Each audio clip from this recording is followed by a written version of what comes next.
Here we are, back on Life at the Outpost. A little bit different this week, just me.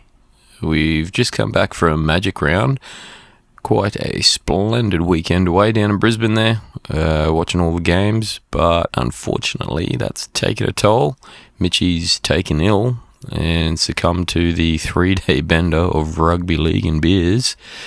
And needs a little bit of a rest, and I don't think I'll be far off. So while I've got the opportunity, we'll knock out this week's episode. While we're on it though, we might go back. We'll start from the Titans game back at home 2 weeks ago. Great result in the end. 50 points is insanity. So Titans unfortunately can't win the comp this year. We all know no teams given up 50 points and gone on to win the comp before, but wasn't always the case, or it wasn't such an easy looking game at the start of it.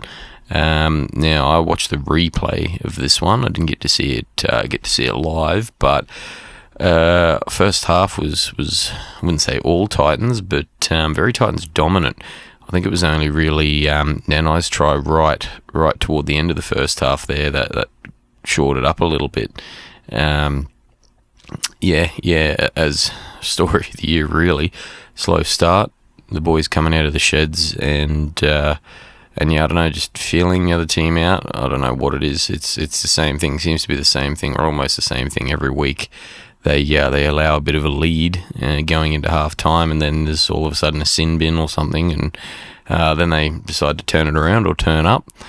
Which wasn't really much of a different scenario for this one.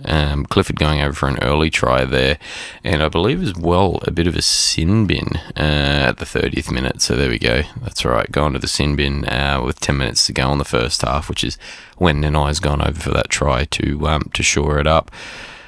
Titans though, back on the Titans, Fafita, Kelly and Fermel going over 12, 15 and 17 minutes mark. They're, 3 minutes apart from each other, so they got a solid roll on. It was probably just half time that really killed that momentum, thankfully, and luckily the Titans are sort of an opposite team where they can get to a lead or get out to a lead, hold it, and then once that second half comes, they just for whatever reason seem to shit the bed, and shit the bed they did.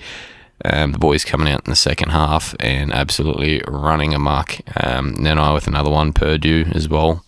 Purdue not far off from there. Derby I think got a hat trick this game. So Derby really I think showed what we are wanting to see from him, or what we know we can see from him, especially on a good day like that where he's got all the momentum and whatnot.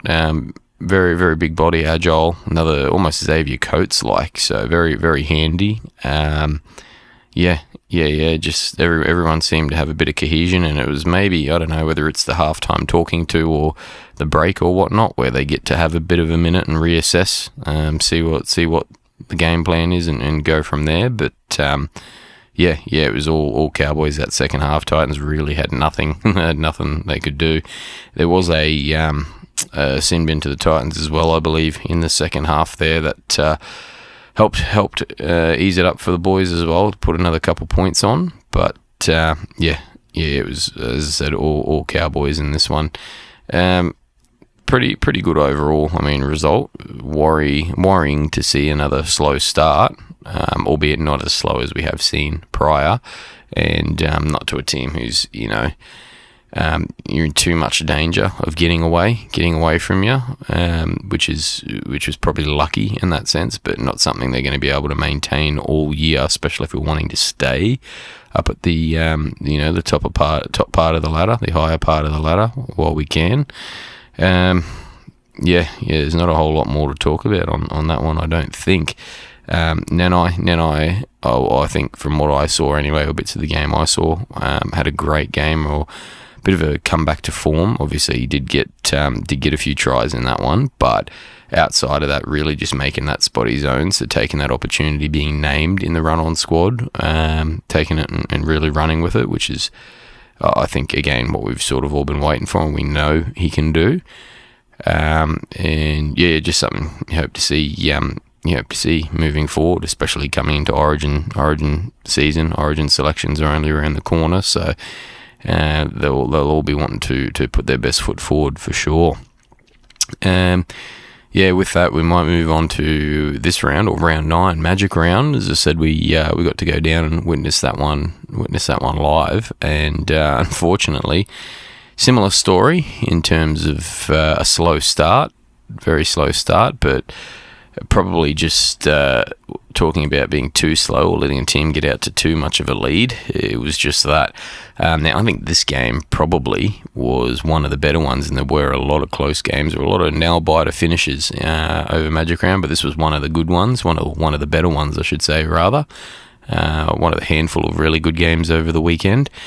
4 points of difference right up until the last 2 minutes of the game, I think, until we sort of gave away a penalty, or it might have been a drop ball or something that turned momentum or possession there, and just sort of ended it for us. As I spoke about it just before, letting teams come out and get to too much of a lead and almost being too hard to chase down. That was pretty well what it was that whole first half. And not to take anything away from the Warriors, not to say it was the Cowboys, doing. Warriors had a stellar first half. Metcalf absolutely controlled the game. I know the boys had a really tough time containing him at any point. He was very dangerous that night. Kicks, ball running was the other one too. When you got someone that's a potent kicker, but also great runner of the ball. Once he started to get a little bit of love and see a little bit of momentum and a bit of space, you could see him starting to take his chances and run the ball more often. And then you got people like Chanel Harris-Tavita, who are happy to take the back seat there and play second fiddle, and then as soon as the time's right, step in and take over, which is exactly what happened. Luke Metcalf himself went over for that first try. Only 6 minutes in, it was quite good to watch. Warriors, I think they put all the tries on early. It was all in the first half, so they had that very solid lead from the get-go. It was all Cowboys to wrestle back, which they did. It was just too little too late. I think a lot of drop ball, probably story of the night being drop ball possession being at a premium, and not entirely on the boys. I mean, a lot of teams over the weekend, if anyone watched a few of the games, even a handful of the games, you'd see it was the same thing with the weather. The rain had come over and pour down at the opportune time to make the ball extremely greasy and the field very slippery. We saw a lot of people fail to take the field properly or get a good run up when going to catch a ball, or even after ball retrieval, trying to get back down the other end of the field.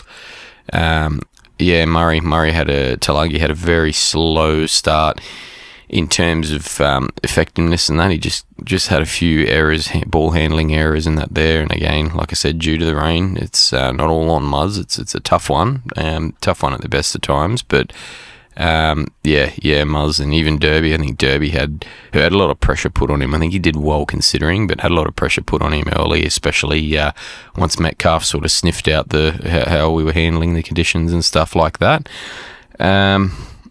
Cotter as well. Cotter sort of couple errors there, ball handling errors, one right at the end there.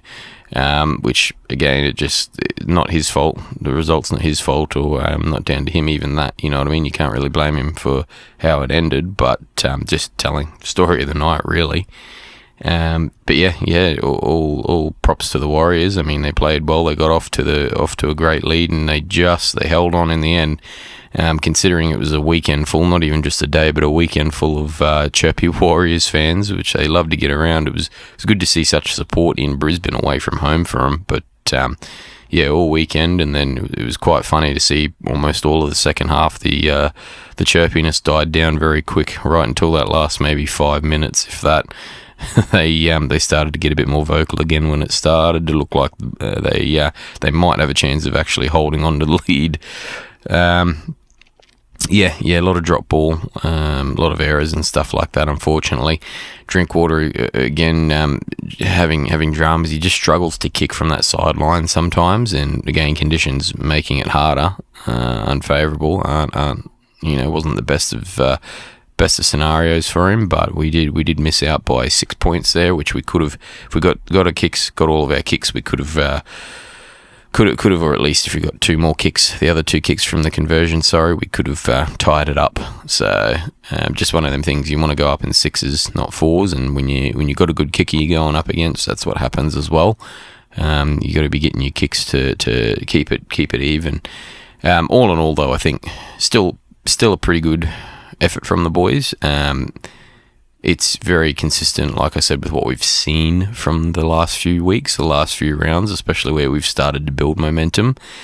I think they just let the Warriors get a bit too far ahead, or a bit too far of a lead, unfortunately, and just didn't have the time to wrestle it back. It's the classic age-old, if there were 5 more minutes in the game, could be saying something else, but that's not how the game works. You've got 80 minutes to do it, or at least tie it. So, I mean, this week we've got Panthers this week back home here in Townsville. I think it's going to be a tough one, because Panthers are on a rebound. We have seen them start very, very slow, and once they do get a win, they get a bit of momentum and they sort of have a bit of a rebound, and they tend to drop back a little bit, but they seem to be in that rebound phase at the moment, where they're getting that little bit of confidence and they're starting to get a bit more cohesion through the playing group.